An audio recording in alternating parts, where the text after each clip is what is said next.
মাননীয় speaker sir, আমি বেশি কথা বলবো না। আমি শুধু অনেক কথা হয়েছে, আমাদের কলিগরা বলেছে, কনক্লুশন করেন, পুনরাবৃত্তি করা দরকার নেই। স্যার, এই জায়গায় বলা হচ্ছে তারা যদি অ্যাকর্ডিং টু দি রুলস বা নানা ধরনের এই বাইন্ডিংস গুলো আছে ফলো না করে করা যাবে। স্যার, একবার যদি কোনো প্রতিষ্ঠান এটা শুরু করে তখন তার একটা লিগ্যাল একটা অথরিটি তৈরি হবে, নানা ধরনের লিটিগেশন হবে। বাই দিস টাইম এই রাজ্যের আরো যে কয়েকটা যে প্রাইভেট ইউনিভার্সিটি ইতিমধ্যে দেখা গেছে শত শত ছেলে মেয়েদের যে অসংখ্য যে লক্ষ লক্ষ কোটি টাকা ডিপোজিট করে এই রাজ্য থেকে ডেনিশ হয়ে যাচ্ছে। স্যার, এই জায়গায় আমি অন্য দিকগুলো বলেছি, আমি পুনরাবৃত্তি করছি না। স্টেট গভর্নমেন্ট যে হস্তক্ষেপ করবেন এই বিলের মধ্যে তো তার কত স্পেসিফিক সেরকম কিছু উল্লেখ থাকা চাই। শুধু 48 সেকশনে power of the state government to call for information records, এটা সাবসেকশন 1, 2 তে শুধু দুইটা ক্লজ লেখা আছে, তাও একেবারে ভাষা কি লেখা আছে? It will be the duty of the university or any authority or officer of the university to furnish such information of records relating to the administration or finance and other affairs of university as state government may call for.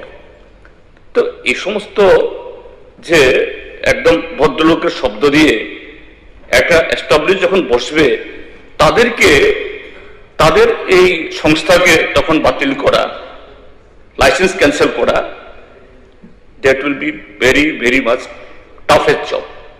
তো এই জন্য আমরা বলছি, হ্যাঁ, হোক private এবং গভর্নমেন্টের ইয়েতে আরো ইনস্টিটিউশন আসুক, কিন্তু তার আগে সমস্ত প্রস এন্ড কনস দেখে এবং সেই সমস্ত ইনস্টিটিউশন গুলো তারা স্টেট গভর্নমেন্টের কাছে কি কি বিষয়ে স্পেসিফিক এরা কমপ্লেন থাকবে, বাধ্যতামূলক ভাবে এগুলো তারা ফার্নিশ করতে হবে এবং টাইম টু টাইম এগুলি মনিটর হবে।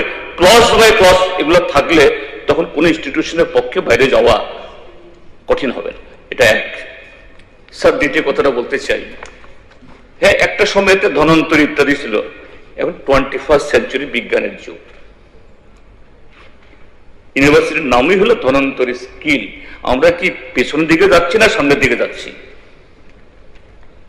আমরা সামনের দিকে যাচ্ছেন, সামনের দিকে যাবেন। তো এই জায়গায় যে কেন মাননীয় মন্ত্রী মহোদয় সেদিনও 3-4 বেলায় চাপাচাপি না আজকেই পেশ করতে হবে?